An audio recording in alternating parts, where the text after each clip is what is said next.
When I was a little kid, I loved attics. Um, something about them I was very infatuated with. Particularly my grandparents' house. They had an attic that you could go up, and there were all these like old toys and stuff. And being that that was the first attic I had ever been in, it was a very magical experience. I was probably about 3 or 4, and my grandparents and my dad, helped me up the rickety little ladder, and it was just this magical thing. I was just blown away by it. The way that it was kind of unfinished, there was like old kind of worn away boards, and some areas were a little bit sketchy on the ground that you had to make sure you didn't step off the boards, otherwise you'd end up in the living room. But from that day on, like I went through a heavy attic phase. Like I just was so fascinated by attics. I always wanted to go in the attic. When we got home, I said to my dad, I was like, can we go in our attic? And he was kind of like, no, it's not, it's unfinished. There's just a bunch of insulation in there. There's really no place to step. And I was kind of, disappointed. I thought all attics were as cool as my grandparents' attic. But I learned that was not the case. Anyhow, one day my dad was doing a little bit of construction out here, and I noticed that there was a trapdoor on the ceiling here. So I looked up, and those wonderful thoughts of being in my grandparents' house up in their attic came back to me. And I saw my father throwing something up there to store it. And this was probably about, how many years ago was it? I was 5 years old when 6, 7, 8, 9, 10, 11. So that's 16 years ago. I stuck my head up there for the first time, and it was the only time I ever did so. Just because it was an attic, and I loved attics, and I wanted to look in there. So on today's special day of getting 50 subscribers on this Adventures with Nick YouTube channel, I'm gonna pop my head up into the attic and just reminisce a little bit. Maybe I'll tell a story when I'm up there. We're gonna go peek our head in there and see what's cooking. This is one of those attics where you have to, mind you, I felt the same way about the crawl space that they had. That house was built leading up to World War II, so they had to cut some corners. So there's some really like weird trapdoor-esque features about my grandparents' old house. That's another episode. We'll talk about it at another time. In the meantime, this is sketchy, but we're gonna just do it anyway because we got to get up there. I need a flashlight because it's... Wait. I thought there was a light switch up there all these years. I don't see one. Gonna have to go get a powerful flashlight so we can see what we're doing. I don't know what I'm gonna find up there. Perhaps my dad stored some of my ancient toys that I haven't seen in like 20 years, maybe. That'd be pretty cool. Let's see what we can find, though. Look at how bright this is. Well, here we go, the moment of truth. Let's go. I'm gonna pull this out just a little bit more. Better chance of survival. Ah, that was the bicycle up there that I learned to ride on. Can't zoom in. Cannot zoom in. What did it say?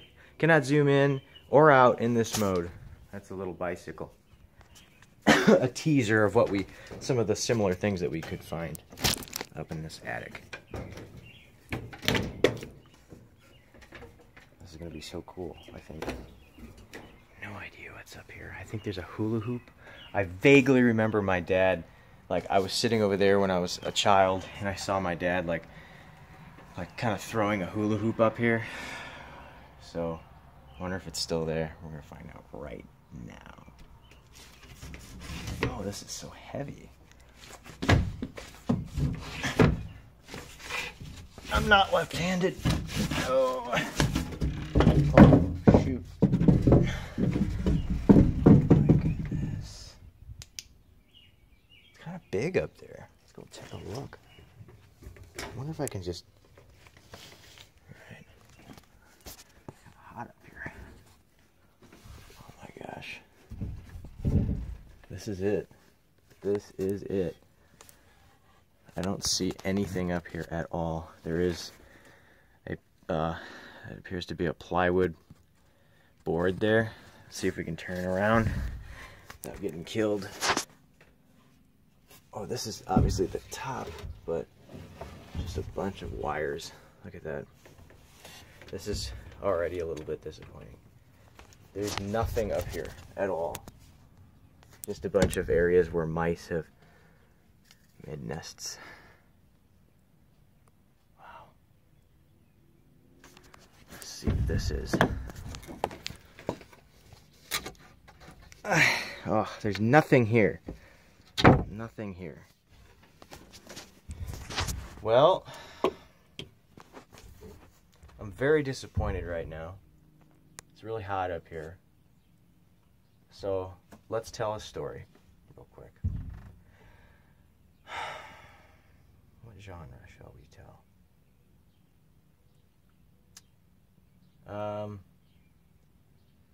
My first time being bitten by a snake. I was at Coffee Creek Preserve, a little park in northwest Indiana, and I was climbing by the man-made waterfall, and I looked down and saw a small garter snake. I picked it up and it bit my finger. Its little fangs were hooked in my finger, and it's a little bit hard to get it off at first, but I remembered what I read in many of my snake books as a child, and I remembered that you're supposed to grab the snake very lightly behind the head and push forward to release the fangs from your skin. So I did so, and that took care of everything. The snake was very easily removed from my hand, and I went about my day at the park. But the startling thing about it, or not the startling thing, but the surprising thing about it was I didn't even feel the little fangs. They were so tiny and sharp. So it didn't hurt. So let's get out of here. This is just disappointing. Oh man. 20 years in this. But there is a lot of room to put stuff up here. You could put like a motorcycle up here if motorcycles didn't weigh so much. But yeah. Alright. I'm out of here. I don't need this anymore. I'm gonna turn this off. I bet you guys are hoping I'm gonna fall. There's a bird in the garage. That'll be my next episode, maybe. Me getting the bird out of the garage. Okay. Whoa! Shoot. Oh. I don't know why it's so heavy. It's the heaviest damn piece of drywall I've ever lifted in my life. Alright, we're getting out of here. Guys, thank you for watching this anticlimactic video. Let's go play with some birds. Join me on my next episode. Just go back and click the next video because it's probably me messing around with birds. Might be fun to watch if you got nothing better to do. 50 subscribers. Thank you guys so much. Let's keep them coming. Share this with your friends, with your teachers, with your heart surgeon, whoever you want. Let's spread the word about opening up an attic and finding nothing.